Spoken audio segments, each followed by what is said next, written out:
Атланта машин за ид ангиудын одоо би одоо нэг засвар яаж юм тийм ээ. За энээс гадна бас ид ангиуд нь ямар ид ангиуд байна гэдгийг бас төвшин хэлж өгье тийм ээ. За энэ урд бүрш байна тийм ээ. Цааталтаа муу байдлыг ийм юм байгаа. За энэ бол одоо амарч юм бол айгүй тодорхой харагдаж байна тийм ээ. За энэ амарч юм байна. За энэ маань ийм хэсэг маань одоо биднээсийн хэлдгээр ширмэн гар, зарим хүмүүс тэмээн гар гэж ярьдаг л та. Ширмэн гар гэж байна. Энэ ямар үүрэгтэй? Энэ ширмэн гар маань болохоор одоо энэ урдлын эрдүүхтэр байна.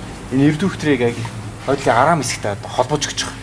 Өдөөнгөө тийм ээ. Татаж холбож өгч байгаа. Ийм ширмэн.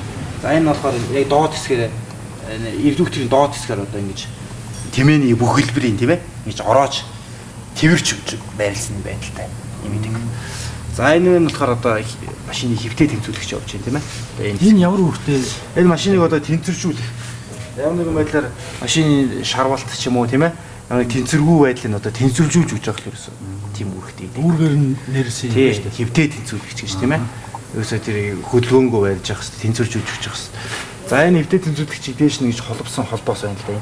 Энэ холбоос маань одоо машины хувьд одоо босоо тэнцвүүлэгч гэж нэрлэж. Энэ урд тэглэг маань ингээл фүрш амарчин хоёр дээр тогтчихно гэсэн үг. За энэ урд тэглэг маань ер нь бол күүзүү маань бол ерөнхийдөө бол яг бүш амарчин хоёр дээр тогтож байгаа да. Ерөнхийдөө бол зохилж байгаа. За энэ бол тулгуур идэг хэсгийг болоо явчих байгаа да. За тэгээд энэс гадна бол энэ чинь күүзөвтэй нь одоо холбож өгч байгаа холбоос идэнгүүд бол одоо энэ гар байна тийм ээ. Энэ ширмэн гар гэж нэрлэдэг байгаа энэ гар. За энэ тэнцвүүлэгч юмнууд чинь бүгд одоо энэ гарнаас холбогдоод дээд араам руугаа холбож өгсөн. Идүүс мөн байдал бас л тэр күүзвий чинь бас л ингэж барьж өгчөөд юм. За гол үүрэг нь бол тэр үүргийг гүйцэтгэж байгаа идэг маань бол ерөөсөө бүш амарч юм л да. Тийм.